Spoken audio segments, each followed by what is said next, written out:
Live, ladies and gentlemen. I apologize for that. Apparently I was live on like a different stream or something. So hopefully this is working now. Somehow it's just never easy to always get this right. And what we're going to go over today, hopefully this is working first. I should probably double check because it wasn't working prior. Oh, there it does. It looks good. Good. Give us a thumbs up if you can actually see us on this stream. When I went live, it went to a new different stream. Anyways, didn't want to focus on that too much, but point of this is, we're going to be going over a chart today that I find very helpful and useful. Some of you may have been watching us go over that already. It's called the reserve risk relationship here. So I'm going to just kind of jump in. Sorry for the confusion there. And boom, here we go. Kind of starting this over again on a new stream now.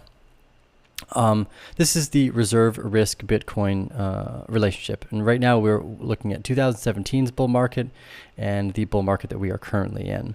Now, if we scroll down to the bottom here, we can see that reserve risk is defined as price versus the HODL bank. And HODL bank is that liquidity. Moment we talked about how much open content or open supply of Bitcoin is there on the open exchanges, and is it being locked up or is it being added to the liquid markets as we go? So this is used to assess confidence of long-term holders relative to price and the native coin at any given moment in time. When confidence is high and price is low, there's an attractive risk to reward area here to invest. When the reserve risk is low, when confidence is low and price is high, the risk to reward is unattractive at that time. So most people are probably joining the Bitcoin ecosystem now in the middle of the bull market, not in the early parts. As you can see down here in the green, these are all good areas of accumulation. Anything below basically $10,000, even below $16,000 was considered a very nice price effectively. And we can kind of see that by going back through our previous videos that the retail market wasn't here yet, and it is consistently showing up more and more on a day basis. But we're about halfway through.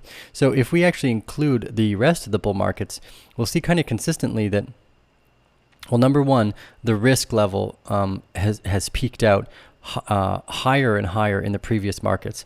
So here we could, let's assume that we get right to the peak of the red before breaking down. And that would put us at a pretty high nominal Bitcoin price. Again, my rough targets are somewhere up near $100,000 and above. But we're halfway through the bull market, 9/16 the way through effectively, maybe 9.5/16 the way through now. And it's important to remember this because there is a lot of potential risk for downside, not the end of the bull market, but just downside. So here, as we look at Bitcoin on the 4-hour, this is kind of the conjecture I think that we're going to end up seeing, which is, yes, we are seeing weakness right now. We are seeing nice chunks of supply come in, but they're being bought up quite quickly.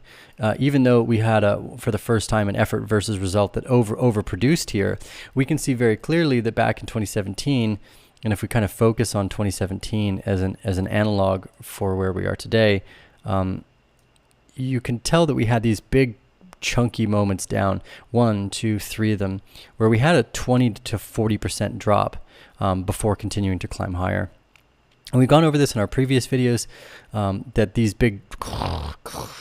drops are generally created as shakeouts, and as I've asserted many times before, that I believe we are in the middle of the bull market, not the beginning, not the end, pretty much right dead smack center in the middle. And this reserve risk chart agrees.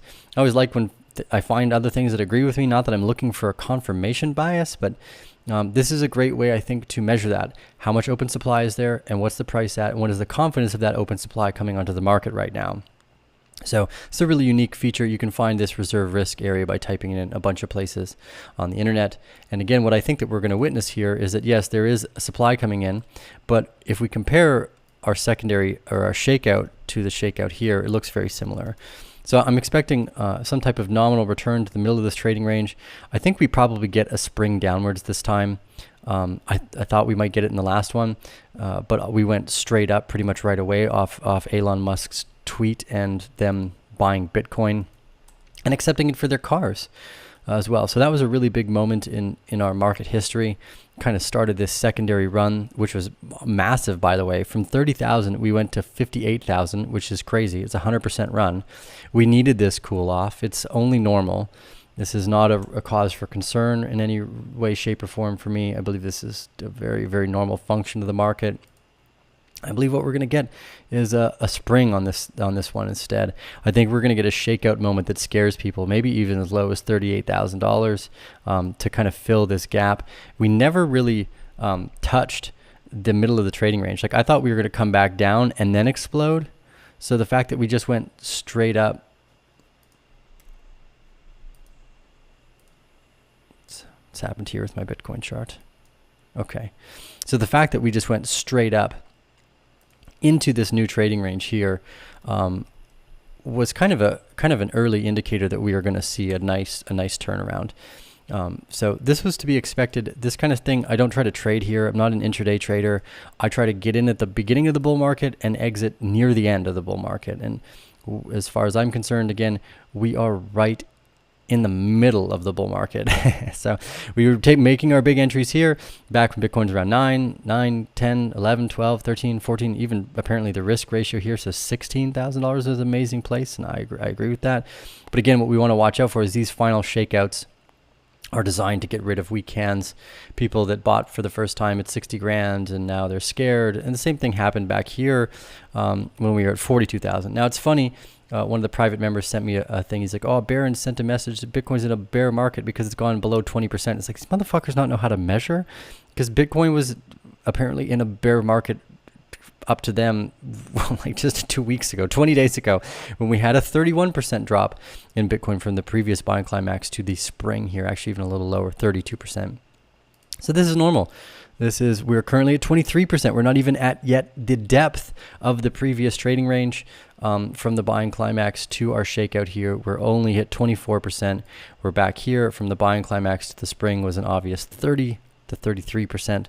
So the fact that we haven't even hit the depth of that yet, again, makes me think that we're going to have this touch into the $42,000 area, maybe even a quick spring to 40,000, and then we're going to continue much higher. That's a general breakdown in sentiment today. You know, it's pretty easy. I'm not concerned. The light is still obviously green. Again, my focus here is not to be an intraday trader. I like to find the beginning of the bull market, be in for the ride of the market itself, and then change my opinion once the bias changes, and not before, because it's very easy to get tricked out of your position and think that Bitcoin at $3,000 was the breakdown, or $6,000 or $10,000, and then before you know it, Bitcoin's at 20 grand. What we want to do is really start to sell into that strength. So if you've been with us long enough, you would have bought Bitcoin somewhere below, let's say, $16,000. Any of this is gravy profit taking. Like, you can shave a few percent off here and not feel bad. But when you do that, make that the last trade. Don't think, oh my God, I'm going to throw that money back into a trade. When you finalize a trade and you shave profits, just that's it. Be done with that until the next time. Don't try to like, oh, I took off 3% of the profit here. I want to get back in here. If you decide to shave a profit off, walk away from that. That's done. No more getting back in the trade. Again, I want to wait till closer to the end of the bull market. I think a nominal above $100,000 is a really easy place to start shaving off into strength. And for me, not before that. I want to wait. I want to wait till it gets juicy, overheated. And we do have some indicators to say that we're overheated. So it's just, I guess, in some way, you kind of want to ignore certain momentum indicators. So we scroll out here. We'll fire open our momentum indicator. We had a big sell signal, the first one that actually came in, and it might even be better on the 6 hour here. Yeah, we had, so the first nominal sell signals have all come in the wrong times on these market indicators. The buy indicators have been good, but the nominal sell indicators have been absolutely worthless. Even on the day here, there was no peak. We just saw a peak out of the volume interest effectively. I mean, you could effectively say that any time you see a turnaround in the momentum indicator on the daily, it's, if you are an intraday trader, these are times to be looking for reaccumulation or exiting processes. And judging by the fact that we haven't come all the way down into the bottom here yet, also makes me think that we're not done this kind of shakeout. Even if we do get an automatic rally before here, I think it'll be temporary. Again, forming into these larger trading ranges is usually what we like to look at, and my favorite space, because I don't have to get emotional. I don't have to try to be in and out of a trade, all nonsense like. So here again on the daily, it looks very clear that this is just another formation of a trading range, and what we're witnessing is the primary shakeout. Now, I have gotten these things wrong once or twice before, that you're not getting it perfect, so keep that in mind. So what we also like to do is kind of measure the rest of the market sentiment. Here we see Ethereum hitting our shakeout really heavily as well, not too dissimilar to back here. This buying climax to shakeout, buying climax to shakeout. The only difference here is the price spread. And this is the one thing that's a little bit concerning about me for me about Ethereum, is you have a 33% price spread, and here you have less of a price spread. I was hoping that this would have been a deeper price spread, and we've gone over this before, that this supply down here and this spread was a little worrying. It means that there are big institutions that have been taking profit here, and maybe they feel that Ethereum is overvalued and Cardano is undervalued, because Cardano has been performing fantastically throughout all of this. It closed above the box with an SOS, back in, and then started to move right back above it. Very beautiful trading range, playing to the upside, while everything else is pretty much red. So congratulations to the Cardano players. That's a nice one. We do see hints of green here, like one of our favorites, MStable, but even still, this is after a slight declination around the $3 holds area, what I was expecting to be our trading range. So the rest of the weakness in the ecosystem is probably just general profit taking, especially because we see strength in Cardano. It makes me think that, okay, well, yes, there's obviously still strength in this ecosystem. Cardano just happened to be a one where there's very limited supply left, and a break across of that was quite easy for them. Same with Link here. Our SOS and backup phase turned around very, very sharply, and there are concerning signs here. Right, so I'm not saying that everything's peachy clean right now, and we had much clearer signals in this trading range than we do right now. This limited amount of supply that came in for Link versus this price drop is a little concerning.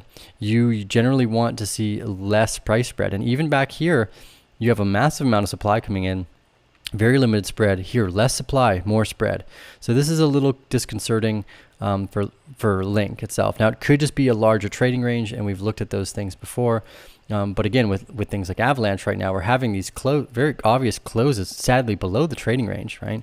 I doubled down on my position here, and it's my venture capital bag, so I'm not really worried about it. But it's you don't always get them right. Like I thought we were going to get a nice spring back up, just because I love Avalanche's technology, and we still might. But there are concerning signs in other areas of the ecosystem. Link is one of them. Ethereum is also one of them. Bitcoin is not showing those signs yet, but that also kind of makes sense. I guess the other valuable part here is to take a look at how much supply it actually took to create that downward spread, right? So this is the first time we've seen this much selling come in, and it is still less than the previous, all around 25%.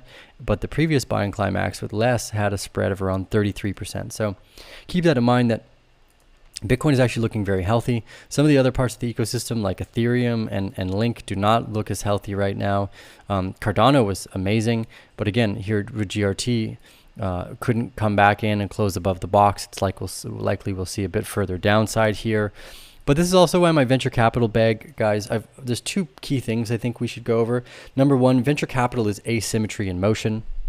I'm trying to get more venture capitalists on the show, or angel investors who have played in that ecosystem, so you guys can understand it, because this is kind of a complex process, and not a lot of people know about this style of investing in compared to like day trading or stocks or stonks, I guess, right? So angel or seed investing is a very small group of people that know how to do it and understand what asymmetry means. Like if I'm saying the word asymmetry and you don't know what it means, it's probably time to start reading a few more books. That's my personal thought there for you. But when I want to play something like GRT, it is the absolute long term. So I took our initial positions when our PDF and the private group went out right around the SOS here, thanks to our main boy Baloo. Shout out to Baloo. I closed out part of the position the other day. So what I've started to do, and I'm just kind of making it a rule of thumb, if I make an entry and I see a 2 to 3x, I take out my initial. So let's say it's $1,000, nice, easy, round number that everybody can afford. Hopefully everyone can afford that. So if it goes up and it's at 4,000, I take out the 1,000 and I walk away. And I let the rest ride probably for the next 5 or 10 years and see what happens. If I was right, great. It'll be worth an astronomically higher number more. If I was wrong, it'll be worth nothing, and I will have lost nothing by playing this strategy. So that's become like the simplistic way for me to really measure success. I put the capital in. If it goes up 4x, I take the initial capital out and I walk away, hopefully forever, basically. I know it's kind of an awkward strategy, but in general, you want to be working on always accumulating more. And that may mean that you end up with some failures, but this is a numbers game. You're trying to play a game of numbers, and we don't ultimately know who is going to be successful. It wasn't clear that Doge would produce such great results for you had you put $1,000 in there. It wasn't clear that Binance token, had you put $1,000 in there, would produce such amazing results. So that's why we do it. We play these small cap games and we walk away. And it's counterintuitive. You're like, oh, well, when do I take profit? It's like, well, I'm not trying to take profit. I want to hold onto these assets for 10 to 20 years and see if I got it right on the long term. Or if at one point it's all of a sudden some crazy overbearing part of the portfolio, I try to rebalance. But at this main point right now, it just seems more sensible to take out the initial and then let the rest ride for an indefinite amount of time effectively. Yeah, so that's it. That's today's episode. I hope you guys all enjoyed this. We'll maybe take a few moments to go over your guys' thoughts and questions. So we're going to jump over to the chat now. Kamel says, I'm thinking of accumulating loads of Bitcoin in the next 70% dump in a bear market. Yeah, you got a ways to go before we get to a bear market, and even still, the bear market may not come as low as we are right now. So there's that. We're going to have to keep that in mind, though. We may actually be reaching more of a point of stability in price than its volatility, which is a feature we obviously like.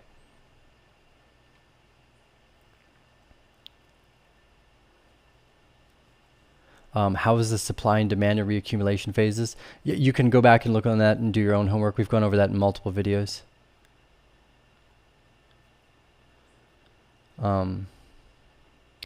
Yeah, Mr. Cat says, I think Nassim Taleb's books are required before. 100%. Read Nassim Taleb's books. Also, go listen to Naval Ravikant. He's one of my favorite kind of like angel investors. He started a website called Angel List as well, which is a rolling syndicate fund. Just definitely check out Naval and Nassim. They're two of my favorites in this type of space. And David Hornick, the podcast, he did $3 billion in venture capital returns. We've had some monsters on this show. No Name says, hi, Tio. I realize you use the Wyckoff. I was wondering if you still chart Elliott waves. If so, what do you think we are at in the moment? I don't chart Elliott waves anymore, and I'll show you why on this chart here. Here, you could have gone, oh, it's a 1, a 2, a 3, a 4, a 5, and then you missed the 7 because you thought there was only 5. I really ignore any type of fractal charting, and I just look for clear distribution now because it's a much easier format. So say, for instance, we all of a sudden get an automatic rally that does something like this, where we come back here, we can't get above the box, or we get a UTAD test, and there's a massive amount of green volume and supply that comes in here. And then we start to break and then can't close above the middle of the range. I'm like out. I'm done here. And even more so, I'm done here. This trading range mentality is just a lot smoother because then I can ignore this defined idea of there's 5 steps in a move, and that's clearly not always the case. So I generally ignore Elliott wave. I pretty much ignore everything else now and just focus on single individual trading ranges and then the macro perspective, right? So the macro perspective is that we left a really big trading range around the $13,000 area. We had our first big SOS, our second SOS and LPS, third SOS and LPS. So you could assume maybe on Elliott wave we'd have a 4th and a 5th. But I just don't like to count that way anymore. I much prefer individual trading ranges at a time to make my assertion.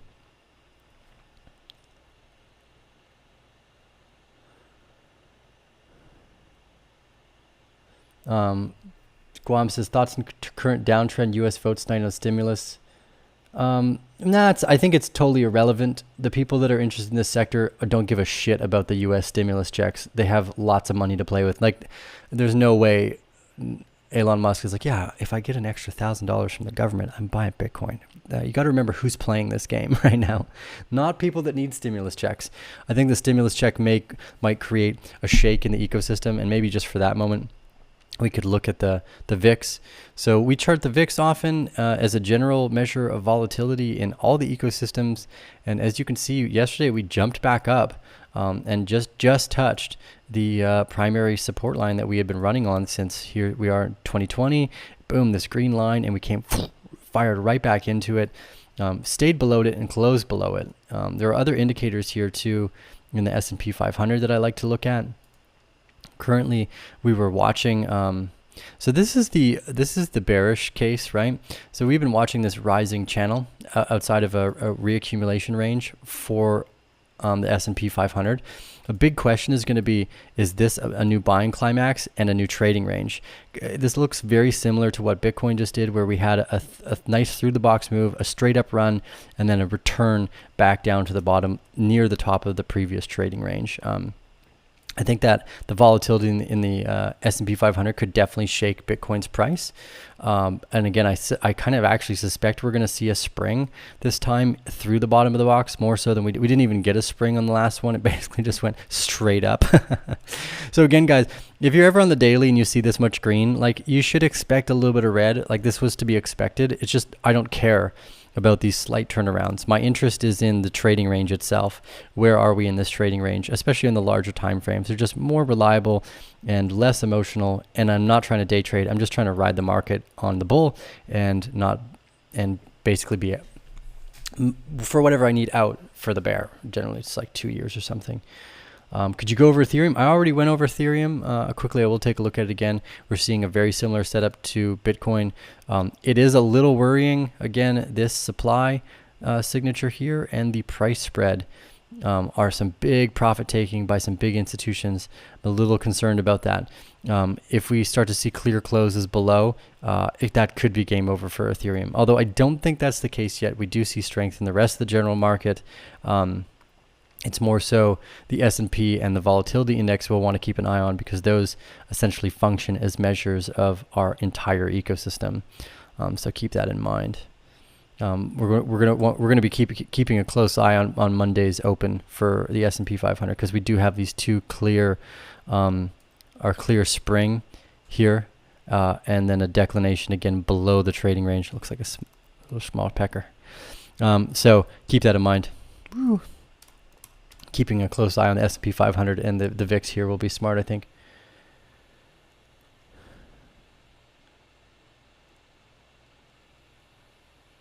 How much does the traditional markets affect crypto? It's not so much the traditional markets so much as it's the mindset of the investors. That's what affects crypto.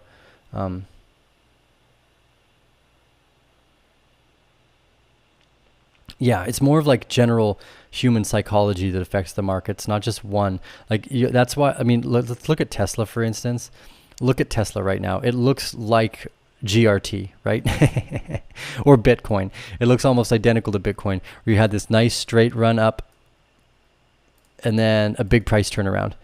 So this is why people always cry manipulation. They're like, "Oh my God, look, see, it's doing the, why would Tesla do the exact same thing Bitcoin did? Nice reaccumulation, break outside of the box, and then collapse down." Well, it's because human psychology is all witnessing the same thing. Fear and greed, the measures of euphoria and like blood on the streets, is unanimous regardless of the asset. And that's really important to remember. There's no manipulation. It's just buying and selling pressure. That's what moves the markets. And when you see big sell-offs like this, it could be from any number of reasons of why people are worried or upset or scared about things happening in the future. That's why we chart and we ignore the news. I don't really care what happened to cause this. I'm interested in how the rest of the trading range evolves. So there. Hopefully that helps. Oskalandra Petrov says, "Hey Tio, thanks for all your work. You put it on a daily basis. What are your thoughts on the lowest ranges during the next bear market?" Not really going to think about that till we get there, but roughly my guess would be around $60,000 to $100,000, $120,000 on the next bear market trading ranges, with maybe a dip to 30,000, because, you know, let's just add a zero.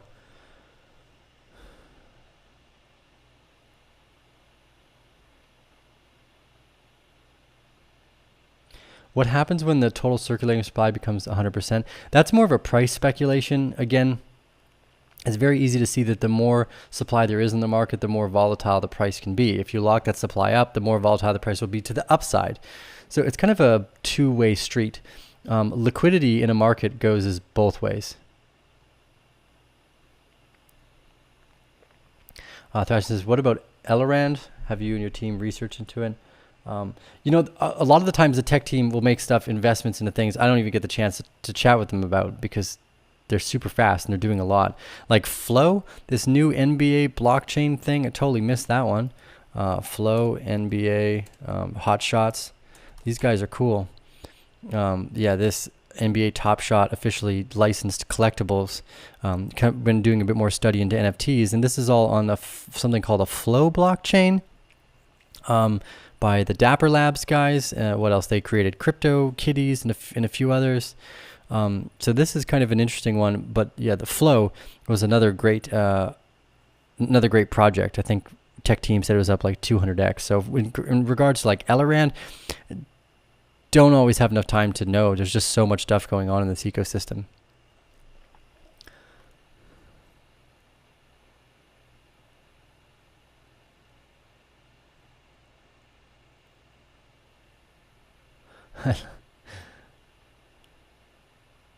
I love it. It's funny.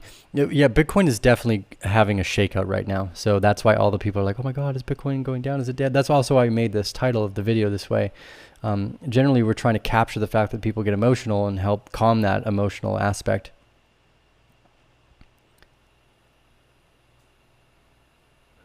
What do you think BTC is bullish or bearish? Well, if you're new to the channel, the light is green. I'm bullish still. This is just a shakeout. If you do your homework, it's pretty easy to identify. We had one here, and we're having one now. They're almost identical in structure. Unless we see clear closes below, we're in a bull market probably till well above $100,000 in my mind.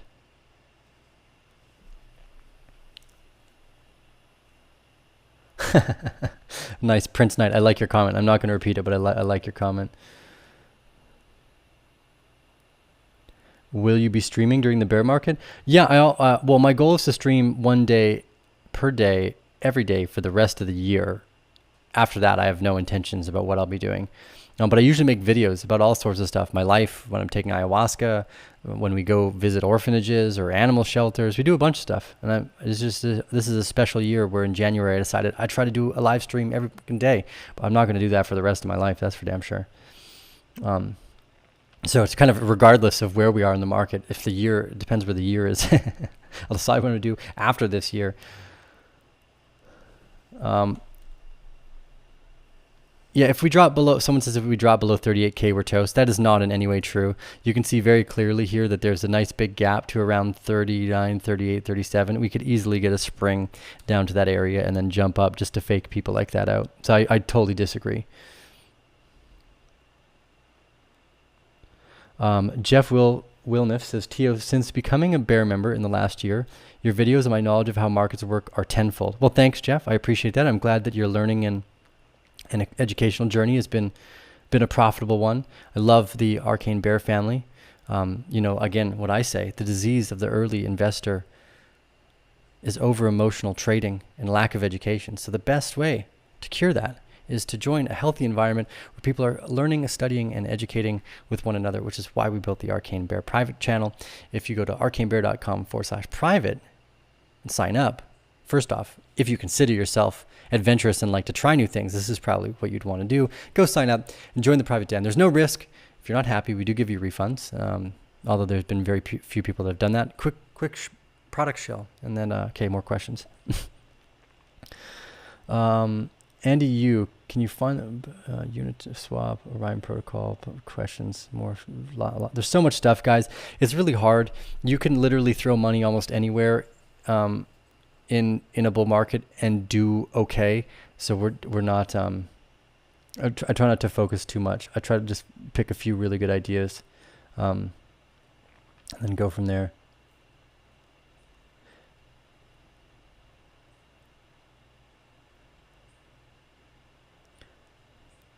Yeah, what we're seeing right now in Bitcoin was to be expected. Yeah, this is normal. Yeah, what we're witnessing is a totally normal event.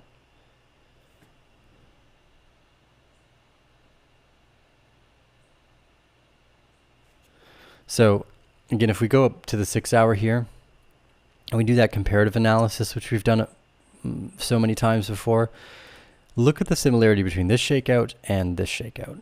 Both the jumps, the primary support.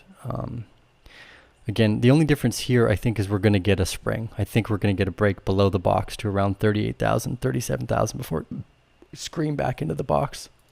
But I think the volatility is just meant to scare people. If we go back over that risk reserve area we've been talking about earlier today, these big chunks where they try to shake the last hands out we're right in the middle of the bull market, in my opinion. And I'm not the only, apparently not the only thing that agrees. This chart here seems to agree with my 9.5/16 the way through the bull market perfectly. And look, I love how they've got a line chart. I love line chart, guys. Thanks. There's the bar chart as well. Oh, nice. And it's on log scale. Let's go linear. That might be a nice function. There we go. So here we can see, even though the price is quite high, the risk isn't yet, and that's kind of a nominal function. And again, we've got this price tag. You could see a quick touch at 40, which is kind of what we had expected to see anyway. So we're getting a nice relationship here in this this risk to reward chart that we had gone over. I think it looks better in log and bar and line mixed. So again, these ways to break out and look at other features of the market here, I think, are really important. Buying anything below this area in the green here was smart. And then now that we're up so high, the price is in the red, but the supply isn't. And that's really the key indicator, is the amount of supply coming into the market. And we've gone over this a bunch of times by looking at different areas. Actually, I should probably put this on my favorites. I like that chart. If we go to some of our other favorites here, and we take a look at the exchange balance stacked, this is another great way to see how much Bitcoin is coming onto the open market. And currently, even though we had a big chunk the other day come in, I'll go percent stacked here. It looks a little better. Yeah, even though we had more come in, go back to our line chart. There we go. If we look closely, it actually turned around and disappeared instantaneously. So this is a really strong indicator to me that everything is beautiful still. If we look look at this. So this is, there's all the hype. F2 pool is shelling, super duper doo. But who cares? Look how quickly it got bought up and then turned around right back into a cold wallet. So within a day, 0.2% of the Bitcoin came onto the open market, and then with the 2 days later, it was all gone again, and we're back down to that low. So all of that was bought up instantaneously, turned around and put into cold wallets and taken off the ecosystem. So there's two big clear indicators to me that we are perfectly situated for the rest of this bull market. Again, in my opinion, 9/16 the way through, or exactly halfway. Anyways, we'll leave it at that. This is Teal with the Arcane Bear. Thank you guys all for joining us today. We will see you on tomorrow's episode, because we do go live every day. Remember to give us a thumbs up if you like this content. Subscribe and hit that little notification bell, because every time we go live, you'll be notified. Try to make sure I actually go live on the one that people are waiting for. I would do 2 live streams today by accident. And yeah, we'll see you guys in the next episode. Boom.